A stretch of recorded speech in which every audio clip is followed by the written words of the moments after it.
C'est quoi le meilleur exercice pour progresser en photo? Bonjour à tous, ici Thomas Moody et je vais vous parler de photographie et aujourd'hui on va s'intéresser à un sujet qui intéresse tout le monde évidemment parce que personne ne souhaite rester nul et médiocre à part ceux qui posent sur 500px. Je veux bien sûr parler du progrès en photographie. On veut tous s'améliorer, devenir meilleur chaque année, faire des images mieux, qui parlent plus de nous, qui racontent plus de choses, qui touchent plus de gens, etc. Mais la question c'est comment faire? J'ai pas de recette magique, mais il y a un exercice que je trouve imparable et j'avais envie de vous en parler dans cette vidéo. Cet exercice, c'est à mon sens le meilleur pour progresser en photographie. Parce que voilà, on est entre nous, on va pas parler d'un exercice moyen, d'un exercice efficace, d'un exercice sympa et cool. Non, on va aller direct cash tout de suite sans se poser de questions vers le meilleur. C'est un sujet dont j'avais déjà parlé dans une autre vidéo il y a 1000 ans à peu près, je pense, je dois avoir 13 ans dans la vidéo, elle est par ici, ça s'appelait la méthode ultime pour progresser en photo, je pense qu'elle est encore valable. J'ai pas non plus parlé de cet exercice-là dedans, et c'est l'occasion de revenir sur le sujet parce que pourquoi pas, après tout. Mais avant de commencer, il y a quelques conseils un peu pourris que j'ai trouvés à droite à gauche quand j'ai préparé la vidéo, et je me suis dit tiens, pourquoi pas commencer par ça. C'est vrai que le comment progresser en photo, c'est une requête qui donne accès à plein de contenus. Tous les classiques là-dedans des conseils pourris du style respecter les lignes d'or de la règle des tiers de machin. Donc comme si les photographes un peu connus là ils sortaient leur maître et avant de prendre une photo ils mesuraient tout ça. On sait tous que c'est un peu ridicule, je ne vais pas passer du temps avec les conseils les plus éculés et les plus claqués au sol de la création et que vous avez déjà dû entendre un paquet de fois en vous disant de vous-même que c'était pourri.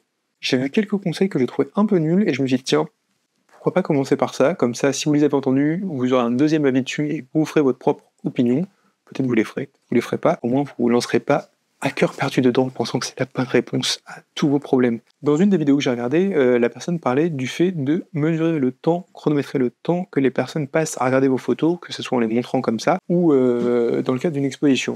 Et pour un peu enquêter, faire du benchmark, on est dans la Startup Nation, c'est une approche disruptive pour essayer de trouver les images qui retiennent le plus longtemps le spectateur et avoir une recette qui marche pour les garder très très longtemps devant vos images parce que soi-disant ça permettrait de produire de meilleures images. Je trouve ça débile parce que je peux produire plein d'images en fait où les gens restent longtemps devant, typiquement un chaton, forcément dans une exposition vous mettez une photo en grand d'un chaton appareil photo, les gens vont plus le regarder que les autres images parce que c'est plus facile d'accès. Pareil avec les photos à caractère sexuel, les nanas à poil, évidemment que si vous en mettez dans une exposition, à une maison de retraite pour hommes et en filant des pilules bleues à tout le monde, je pense que les gens vont rester longtemps devant les images. Donc c'est pas forcément le meilleur critère de rester longtemps devant. On peut rester devant une image pendant très longtemps pour des mauvaises raisons. On peut rester devant une image longtemps parce qu'elle nous choque mais qu'elle est pas intéressante ni autre chose. Donc je suis pas sûr que ce soit une bonne idée de les chronométrer comme ça. D'autant plus que les images qui nous plaisent, des fois, elles mettent un peu du temps à être appréciées. Moi, je sais que je vais lire un bouquin, je vais m'arrêter sur certaines images parce que la conclusion fait que je m'arrête, mais c'est pas forcément une préférée, puis je vais revenir dessus parce qu'il y en a qui m'ont marqué, auxquels je repense, etc. Voilà. Mais c'est pas un truc mécanique, putain, t'as resté 10 secondes sur celle-là, c'est une 10 secondes, c'est du banger, c'est de la bonne image, faut faire que ça. Je trouve ça con, perdez pas du temps avec ça. Autre conseil d'une autre vidéo dont j'ai entendu parler, c'était de faire des photographies en visant le spectateur pour que ce soit facile pour lui de lire les images, pour que ce soit compréhensible pour lui rapidement, pour que ça retienne son attention sur les réseaux sociaux, etc. Je pense que là aussi c'est une très mauvaise idée. C'est un peu la politique de Steve Jobs de les gens savent pas ce qu'ils veulent tant qu'on leur a pas mis sous le nez, qui marche pour plein de trucs. Évidemment, si vous demandez aux gens ce qu'ils veulent, personne n'aurait designé l'iPad en disant c'est exactement ça, et il y a un nouveau marché pour cet objet, s'il vous plaît faites-le. Et il y a quelqu'un qui a une vision du marché d'un produit qui se lance. L'analogie fonctionne aussi chez nous en tant que photographe. Les gens savent pas ce qu'ils veulent voir comme travaux avant de les avoir vus. Évidemment, il y a plein de bouquins là que je savais pas que j'avais envie de voir, que je savais pas que j'allais apprécier avant de tomber dessus en bibliothèque. Donc ça sert à rien de viser un spectateur parce que vous savez pas ce qu'il veut voir le spectateur. Lui-même, il sait pas ce qu'il veut voir le spectateur. Et même après avoir lu votre livre, il l'aimera pas, il saura toujours pas ce qu'il veut voir après. Donc ça sert à rien de perdre son temps avec ça. Je ne pense pas que les photographes de la bibliothèque derrière se soient lancés dans une analyse de marché avant de faire leurs images, notamment les photographes japonais. Vu ce que sera Araki, à mon avis, ça vient plutôt de lui, ce qui a tendance à être confirmé par les lectures que je fais de temps en temps, notamment le dernier article du blog où je vous mets un lien, quelque part par ici, qui parle du livre de Rick Rubin sur la créativité, et qui insiste en long, en large et en travers sur le fait que de tous les artistes avec lesquels il a bossé, c'est toujours une nécessité intérieure, ça vient de nous-mêmes, il y a quelque chose de nous qui veut s'exprimer dans les photos qu'on fait. Et c'est ça la bonne voie, c'est ça qu'il faut creuser, c'est ça qu'il faut remonter, et pas essayer de faire un truc pour un spectateur dont on ne sait absolument rien. Encore une fois, on fait des images, pas un benchmark. Et enfin, le dernier conseil un peu pété sur lequel je suis tombé, c'était de travailler l'équilibre de vos images comme la solution pour progresser en photo et vous emmener au firmament et peut-être un jour rejoindre la Terre. Moi, j'ai toujours du mal avec les conseils qui sont fumeux, pas clairement définis, et très très subjectif. Je l'explique. L'équilibre, ça veut dire tout et n'importe quoi. Je peux prendre une image d'Alex Webb qui est très riche de plein de choses, dire elle est équilibrée, tout ce qu'on pense. Prendre une image de Sujimoto qui est minimaliste et dire regardez, elle est équilibrée aussi, ça veut tout et rien dire, ça n'a pas vraiment de sens, ça sert à rien de se casser la tête à essayer de suivre une ligne où on ne sait pas vraiment ce qu'elle signifie. En fait, l'équilibre, moi, ça me paraît plutôt être un critère pour dire cette photo me plaît, mais de façon un peu classe, quoi. Il y a un équilibre dans l'image, etc. machin. En vrai, voilà, elle est bien composée. Composez bien vos images, c'est important, mais alors, recherchez l'équilibre. Voilà. Et donc, maintenant que vous savez qu'il y a plein de conseils que vous avez déjà vus qui ne sont pas forcément pertinents, qu'il y en a quelques-uns que j'ai vus récemment et je me suis dit, tiens, je vais vous en parler, c'est quoi le meilleur putain d'exercice pour progresser en photo? La question, faut y répondre maintenant. Et donc, si je vous parle de cet exercice, c'est parce que je m'y plie régulièrement, alors pas toutes les 6 semaines non plus, mais c'est quelque chose que j'ai fait régulièrement. Il y a en 2 parties l'exercice. La première partie, je fais ça très souvent, la deuxième, quand j'ai l'occasion et quand j'ai des raisons de le faire. Mais c'est quelque chose, donc, comme je vous dis, que j'ai fait souvent et qui à chaque fois m'a apporté beaucoup. On avance beaucoup plus vite en faisant comme ça coûte rien, ça demande juste du jus de cerveau. Et ça peut vraiment vous aider à voir les choses autrement. C'est dans un premier temps de tirer vos images et dans un deuxième temps de les montrer et de faire une lecture de portfolio. Je vous explique ça en détail tout de suite. Alors, pour les tirages, il y a plusieurs étapes. Alors, de base, vous pouvez me dire pourquoi tirer ces images, c'est tellement bien de les mettre sur Instagram. Simplement, tirer vos images, ça permet de travailler différemment. Déjà, ça permet de voir à quoi elles ressemblent sur papier, parce que si vous allez plus loin avec vos images, elles vont finir sur papier à un moment, si vous faites un zine, une expo, un livre, etc. Bref, c'est bien de voir quel papier vous plaise et compagnie. C'est aussi un excellent outil de travail, le papier. Vous revenez de voyage, vous avez 1000 photos, vous faites une sélection de 150 sur votre ordinateur. En vrai, imprimez les 150 images en petit tirage, il y a des services en ligne qui sont très bien. Vous faites vos petits tirages de lecture, des 10-15, tout ça, et ça va beaucoup plus vite. On peut manipuler les objets. Alors chez Cartier-Bresson, mettez souvent les images à l'envers pour voir si la compo marche dans l'autre sens, pourquoi pas. Et ce qui est très pratique, c'est qu'on peut prendre toi, les mettre ensemble, voir si ça marche ou pas, en enlever une, en reprendre une autre. L'ordinateur, c'est limité au bout d'un moment, vous avez une interface graphique, vous avez votre souris, votre clavier, tout ça, mais c'est pas aussi fluide que d'être avec vos images et de travailler comme ça sur une table de façon un peu confortable, avec un petit café. On kiffe, c'est un bon moment, donc c'est un excellent outil de travail. Donc, comment on fait tout ça? Vous commencez par faire une sélection de vos photographies, comme je vous l'ai dit, ça sert à d'imprimer 1000 images, mais le dernier lot que j'ai fait m'avait coûté une trentaine d'euros pour 150 tirages, quelque chose comme ça, des petits 10-15 de qualité minimale, parce que c'est un outil de travail, donc on s'en fiche. Après, si vous voulez tester des papiers, vous pouvez mettre plus, mais à la base, c'est un outil de travail. Vous choisissez le bon format. Alors, si vous visez une lecture de portfolio, on va plutôt être sur du 20-30, du A4, ça suffit largement. Sur un papier, évidemment, un peu quali qui met en avant vos images. Si c'est pour travailler chez vous, des 10-15, ça suffit. Vous pouvez aussi tirer vos images sur des formats plus grands, parce que des fois, ça me fait se rendre compte qu'une image qui est peut-être pas terrible vue sur un smartphone, en fait, une fois tirée en 1 mètre sur 1,50 m, elle déchire tout, elle est trop bien. Donc ça peut être aussi l'occasion de tester différents formats pour vos images, pour votre projet et compagnie, mais le papier, ça vous permet aussi de mettre un peu le doigt là-dessus, sur la physicalité des objets. N'hésitez pas aussi à tester différents types de papier, si vous ne l'avez jamais fait, mais faites-le. La photographie, c'est un objet. Je vous mets un lien vers l'interview qu'on avait fait avec Jean-Christophe Béchet par ici. C'est un objet, et du coup, il faut tester cet objet, c'est trop cool, quoi. Imprimer sur du papier perlé, sur du papier mat, sur du papier semi-mat, sur du papier barité, tester tous ces trucs-là. Vous voyez comment vos images se comportent. Peut-être qu'il y a un style de papier qui correspond mieux à votre travail. Moi, je sais, par exemple, j'aime beaucoup le travail de Lucille Boiron. Je vous mets une image ici, qui imprime aussi ces images sur des matières plastiques qu'elle fait fondre, etc., qu'elle transforme. Il y a un vrai rôle, il y a un vrai sens autour de la matérialité de l'image, et c'est tellement dommage d'être photographe et de jamais creuser ça, parce que ça peut vous apporter beaucoup.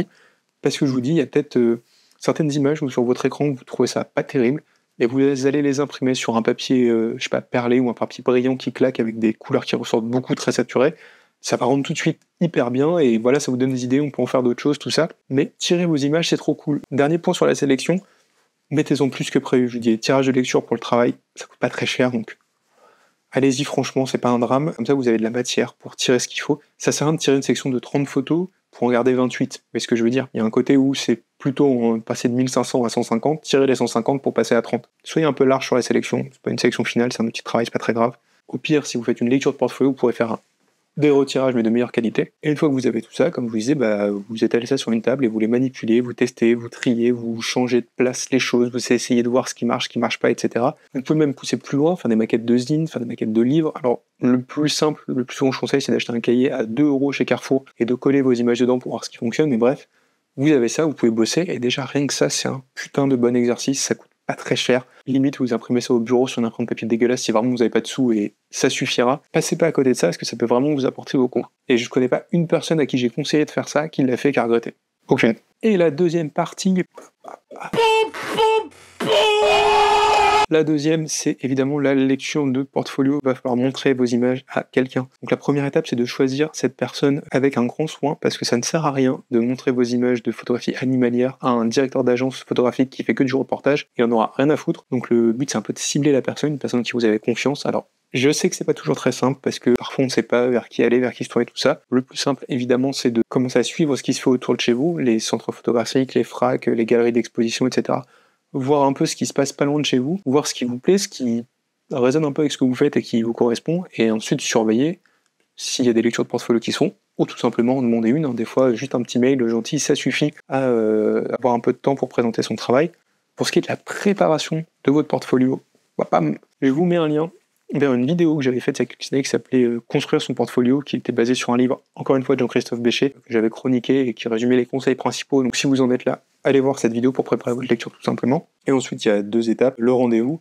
Pour le coup, je vous conseillerais d'être très humble, on n'est pas là pour rouler des mécaniques. Si vous allez voir une personne pour obtenir ses conseils, c'est que son avis vous importe, donc écoutez ce qu'elle a à vous dire, notez tout ce que vous pouvez. Moi, quand je peux, j'enregistre, parce que je sais que sur le coup, je sais que je vais pas tout retenir, ou alors je note un peu au fur et à mesure dans un coin, sur un bout de papier, ce qu'on me raconte, parce que ça va très très vite, ou alors vous notez en sortant si vous voulez pas perturber l'échange, je le sais pas, mais souvent ça dure 20 minutes, une demi-heure, peut-être 1 heure max. Quand vous êtes dans l'action, vous allez peut-être zapper des choses, et c'est dommage, parce que c'est très très riche une lecture de portfolio, donc n'hésitez pas à noter et compagnie. Et ensuite, c'est l'inverse, prenez le temps. Moi, je sais que j'ai besoin d'un peu de temps pour digérer ce qu'on m'a raconté. Alors souvent, je fais des notes à chaud pour être sûr. Et ensuite, j'ai besoin d'un peu de temps pour me dire, ok, alors on m'a donné tel conseil, ça fait que je pourrais peut-être faire ça, ok, donc ça me fait une tâche à faire, machin, dans ma to-do, tout ça. D'un peu transformer le retour en choses concrètes qu'on applique, etc. Mais c'est ça que j'aime bien dans cet exercice, c'est que c'est pas des choses de bullshit du type faut mesurer ceci, machin, ou peut-être que c'est pas assez équilibré tes images, c'est pour ça que ça marche pas. C'est que c'est très pratique, quoi. Vous imprimez vos images sur du papier et vous travaillez vos sélections avec, ou ce qui marche pas.